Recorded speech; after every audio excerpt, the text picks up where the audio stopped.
क्यों हुआ ये चीजें मेरे ख्याल आप खुद कहें तो ज्यादा है, क्योंकि आप लोग कोई बाहर से नहीं है।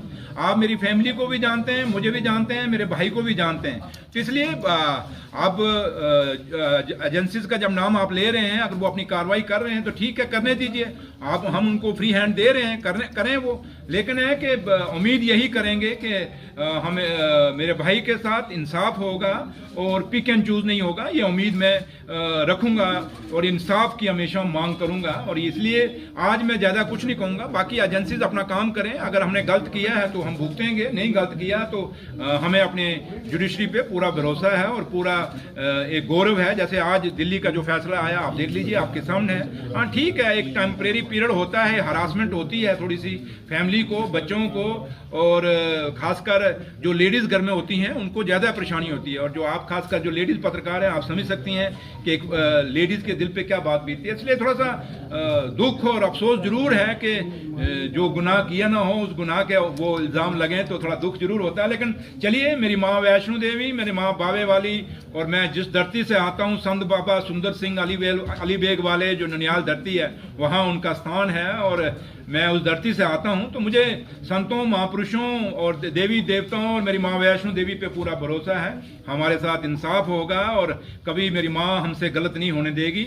और अगर हमने गलत किया होगा तो सजा खाएंगे, जो नहीं किया होगा तो मेरी माँ खुद इंसाफ करेगी। ये उम्मीद मैं अपनी जुडिशरी से भी रखता हूँ। सर, केजरीवाल ने आज एक बड़ा बयान दिया और ये कहा है कि अगर बीजेपी को टारगेट किया है कि अगर चुनाव जीतने हैं तो विपक्ष को टारगेट बनाकर उनके नेताओं को अंदर जेल में बंद करके चुनाव नहीं जीते जाने चाहिए, बल्कि डेवलपमेंट, बेरोजगारी, जिसकी आप भी बात करते हैं कि बेरोजगारी, डेवलपमेंट, इन मुद्दों को निपटाकर और लोगों के दिल जीतकर जो है इलेक्शन जीतनी चाहिए और सरकारें बनानी। देखिए, केजरीवाल साहब क्या कहते हैं क्या नहीं कहते, मैं उनका स्पोक्समैन नहीं हूँ। लेकिन इतना जरूर कहूंगा कि ये बाबा साहब भीमराव अम्बेडकर की बनाई हुई आइन है, उस आइन के नीचे हम चलते हैं।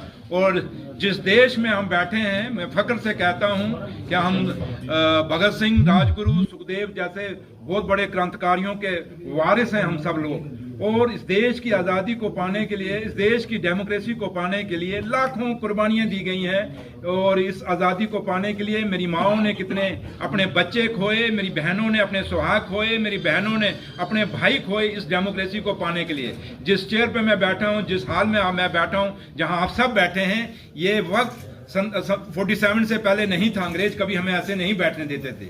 और हमने वो आज़ादी की लड़ाई हमारे बुजुर्गों ने लड़ी, उनके वारिस हम लोग हैं।